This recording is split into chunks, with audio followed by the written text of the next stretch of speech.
রাজশাহী বিশ্ববিদ্যালয়ের ভর্তি ফর্ম বিক্রি করে আয় হয়েছে প্রায় ৩১ কোটি টাকা। ২৭ জানুয়ারি থেকে শুরু হয়ে ২ ধাপে ৩টি ইউনিটে ২৪ ফেব্রুয়ারি পর্যন্ত এই ফর্ম বিক্রি করা হয়।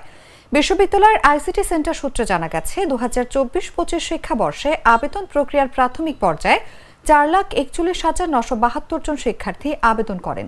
চূড়ান্ত পর্যায়ে ৩টি ইউনিটে মোট আবেদন জমা পড়ে ২,৩৭,৪১৫টি। এর মধ্যে এ ইউনিটে ৯৬,১৬২টি, বি ইউনিটে ৪২,৪৩৩টি এবং সি ইউনিটে জমা পড়ে ৯৮,৮২০টি আবেদন। প্রাথমিক পর্যায়ে একক আবেদনকারীর সংখ্যা ছিল ২,৪৮,৫০০ জন। প্রাথমিক আবেদন থেকে আয় হয় ৫৪,৬৭,০০০ টাকা।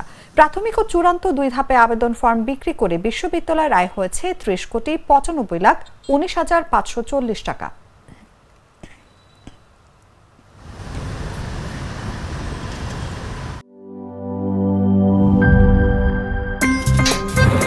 আমার একটা স্মার্ট সিদ্ধান্তে 25% গ্যাসের খরচ কমেছে। ভাবছেন কিভাবে?